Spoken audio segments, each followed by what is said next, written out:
छोड़ दिया, लेकिन ये संगठन आपको नहीं छोड़ेगा और आपको विश्वास दिलाता है कि आप संगठन का साथ दें, संगठन का साथ लें, संगठन का साथ चले, तो ये भुगतान का जो बात है बहुत जल्द ये परिणाम में बदल जाएगा, परिणाम बदल जाएगा साथियों, और उसके हम बहुत नजदीक पहुंच गए हैं। करना क्या है वो हम आपको थोड़ी देर के बाद क्रमवार सारी बात बताएंगे कि क्या करना है, अभी तक क्या हुआ उसके बारे में आपको बताना चाह रहे हैं। साथियों, ये बात गांठ बांधना कि हमारे साथ एक बहुत बड़ी ठगी हो चुकी है।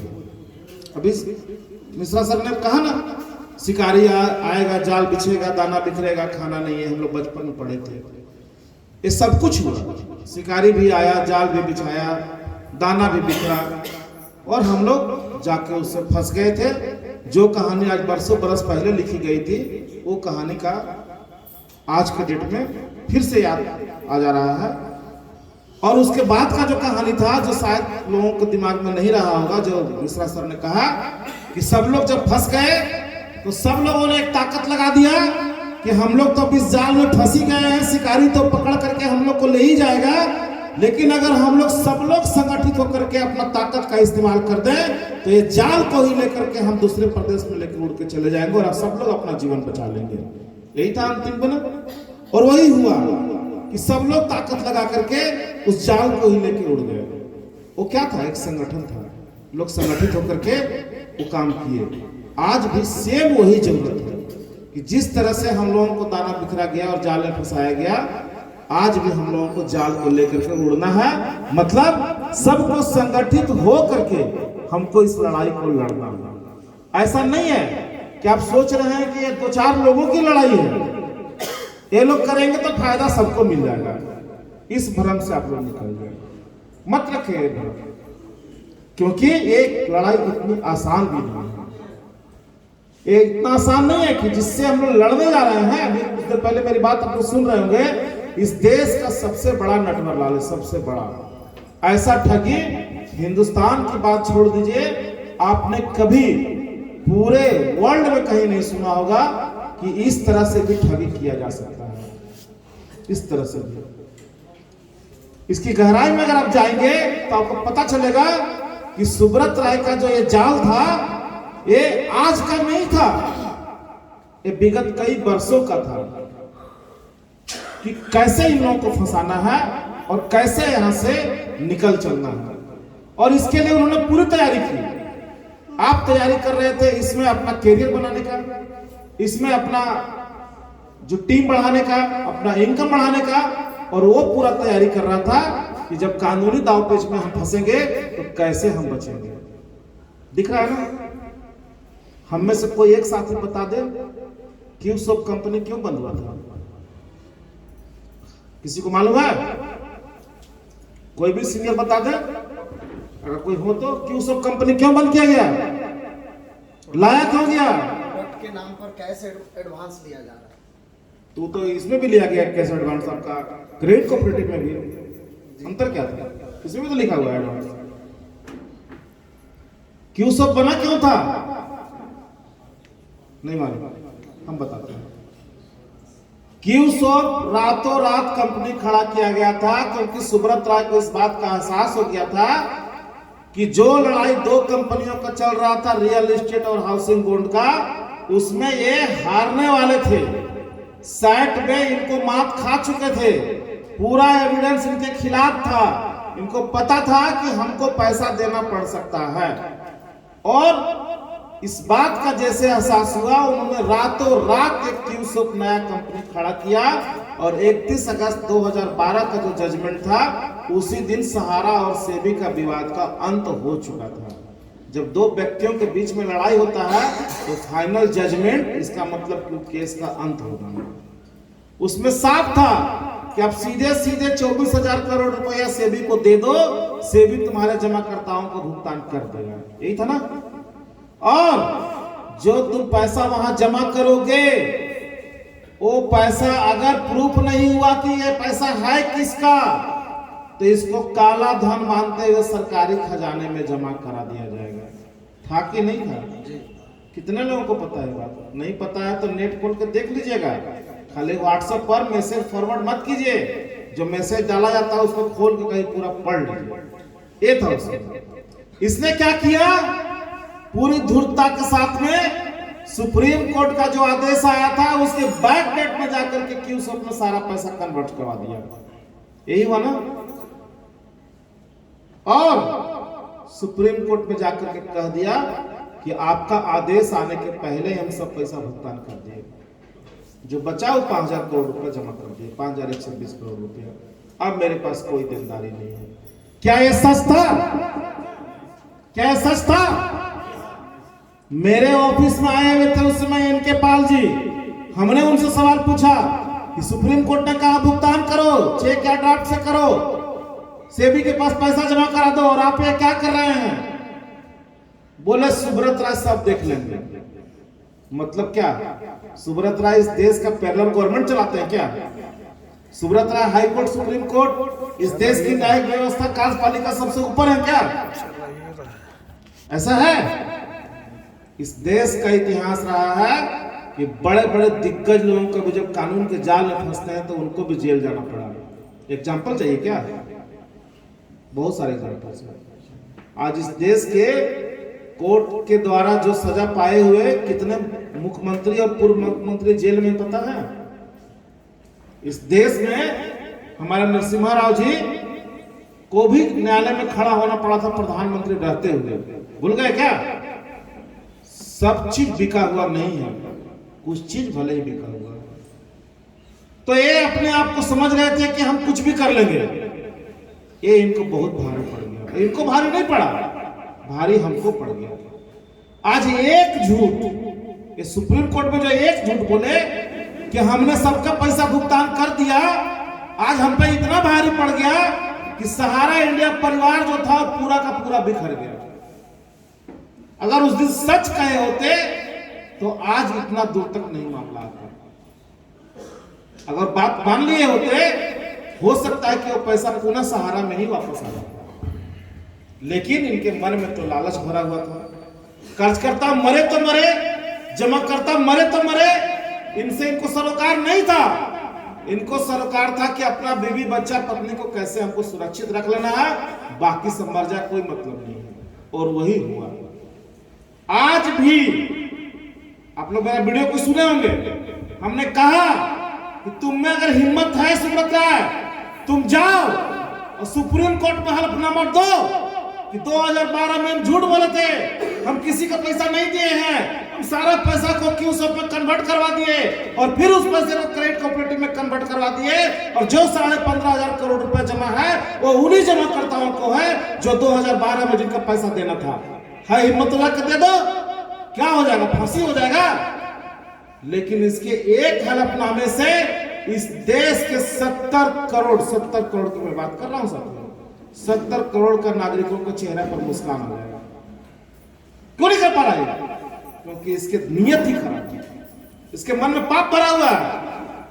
पुराना कहावत है कि एक झूठ बोलने के लिए 100 झूठ बोलना पड़ता है, एक झूठ को सच साबित करने के लिए। आज उसी झूठ का परिणाम हुआ कि हजारों लोग हमारे आत्महत्या जैसा काम कर दिए। लाखों लाख हमारे जो जमा करता थे आज काल के कताल में चले गए या उस परिस्थिति तक पहुंच गए। आज जो भी चीजें हुआ उस एक झूठ की वजह से हुआ। और आज भी समय था इसको सुधारने का, लेकिन ये नहीं किए। तो क्या समझ रहे हैं? इस देश का न्यायालय बेवकूफ है, इस देश की कार्यपालिका बेवकूफ है, उसके पास अपना जांच करने का तंत्र नहीं है। सारा चीज वो तो करवा लिया, लेकिन वो आज भी इसके मुंह से सुनना चाह रहा है, कह दे नहीं कर पा रहा। तो साथियों, इसकी सच्चाई यही है कि इसके जाल में हम लोग सबको आ गया, सबको आ गया, चाहे वो लालच हो, लोभ हो, करियर हो या जो भी चीजें हो, और सबको फंसा लिया और अपना बचने का पूरा तैयारी कर लिया।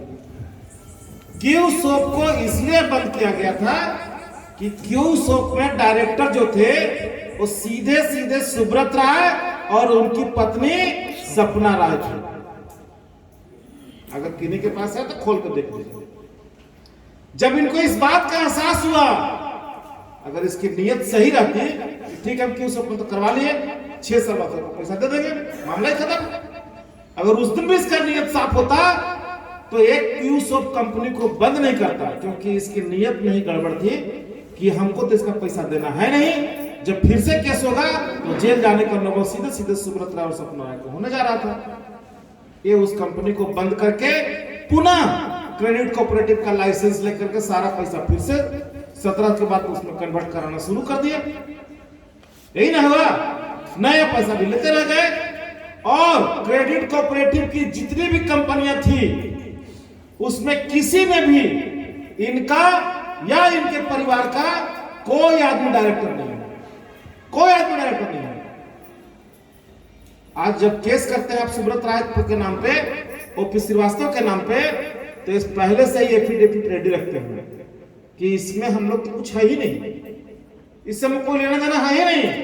क्या झूठी बात है क्या? बोलिए, क्या एफिडेविट नहीं दिए कि इसमें हम नहीं है, इसका डायरेक्टर हम है ही नहीं, हमको इससे कोई लेना देना ही नहीं, तो फिर लेना देना किसको है?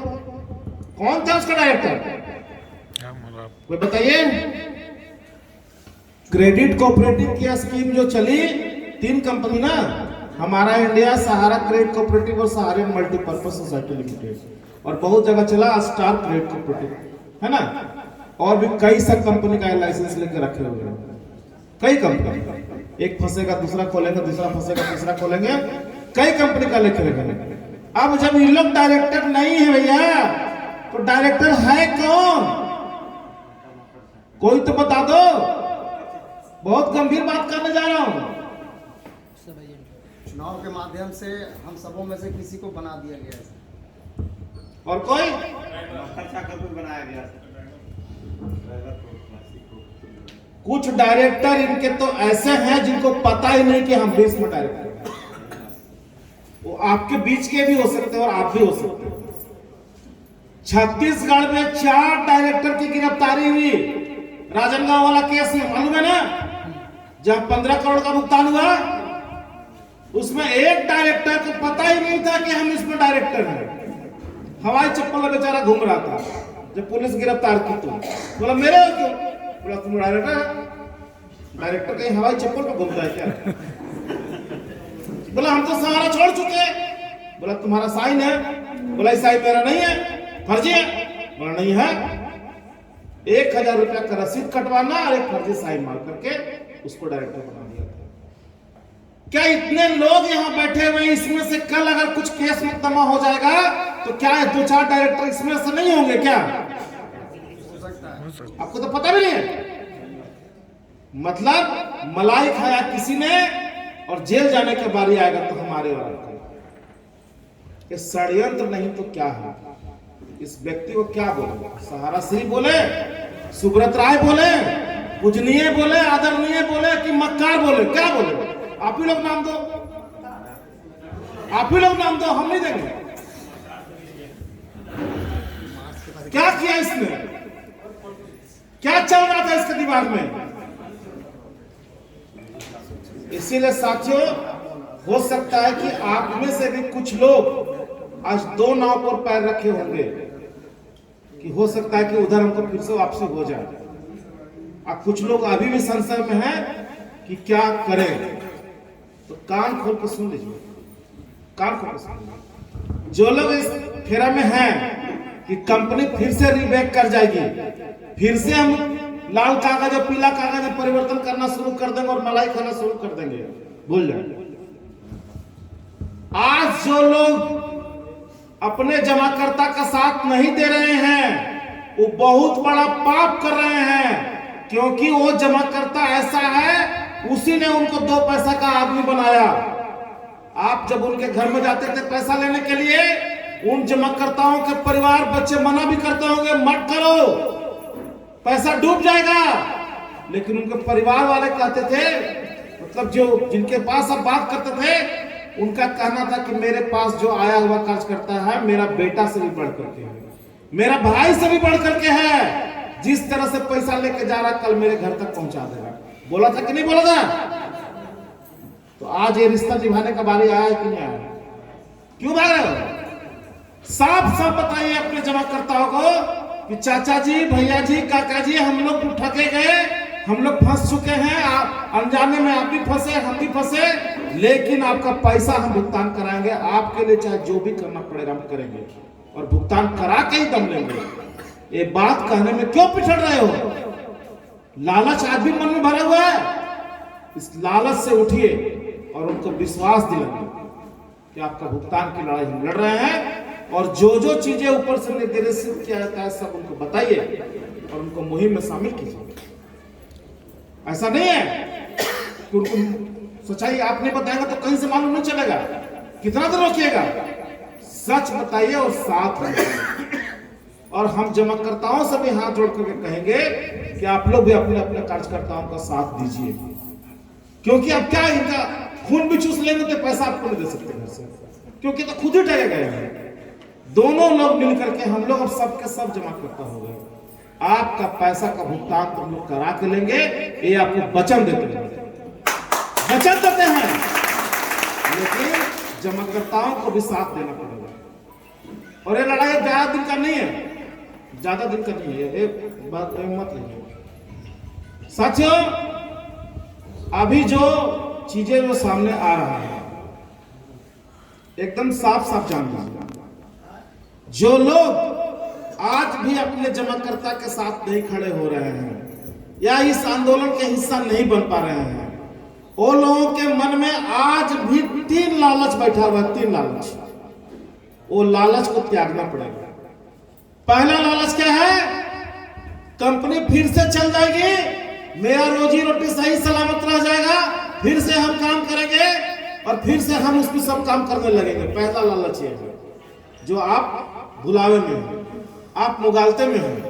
दूसरा लालच है कि जो अगर हम लड़ाई लड़ने जाएंगे तो कंपनी में जो मेरा पैसा कमीशन के रूप में फंसा हुआ है वो पैसा मेरा चला जाएगा, है ना। तीसरा लालच क्या है कि अगर हम लड़ाई लड़ने गए तो मेरा फ्यूचर फंड चला जाएगा। ये दोनों ही चीज, आप तीनों ही चीज चला चुके हैं। ना आपका यहाँ पे रोजी रोटी आगे चलने वाला है, ना आपका फ्यूचर फंड मिलने वाला है, और ना आपका कमीशन मिलने वाला है। वर्तमान का जो हालत दिख रहा है नहीं होने वाला है। लेकिन आपके घरों में जो रखा हुआ री-इन्वेस्टमेंट का सर्टिफिकेट है, जो बरसों बरस से आपका कमीशन और इंसेंटिव जो भी चीज आप करवा करके घर में सर्टिफिकेट रख लिए, उसका मिलने का गारंटी तो 100%। आप अपने जमाकर्ताओं के लिए अगर लड़िएगा, जमाकर्ताओं का भुगतान होगा तो क्या आपका भुगतान नहीं होगा? और जितना आपके पास घर में रखा हुआ है ना, अगर उतना भी मिल जाए और बाकी कमीशन और फ्यूचर फंड चला भी जाए तो बाकी का जिंदगी आप बहुत आराम से ठेला और खोमचा लगा के भी जी सकते हैं, क्योंकि आपको कोई तगादा करने वाला नहीं होगा कि मेरा पैसा कब दिलवा रहे हो, तुम तो यहाँ पर यार बढ़िया से जिंदगी जी रहे हो, हम क्या करेंगे। जिनका पैसा आज नहीं मिल रहा है वो भी आपको सम्मान करेंगे, ठीक है कल हम इसको 2 गाली दिए थे लेकिन लड़ करके तो यही दिलवाएंगे। कल अगर चाय की दुकान भी लगाओगे ना, सम्मान के साथ तो तुम्हारे पास चाय पीने के लिए आ जाएंगे। इसीलिए कोई लालच मत पड़ेगा। आपका जितना जमा है वो भी इतना है कि पूरा जिंदगी आपका बीत जाएगा ढंग से और बढ़िया से बीत जाएगा। तो साथियों, जो लोग भी आज भी उस मुगालते में है उससे थोड़ा सा निकल जाए, क्योंकि सुबह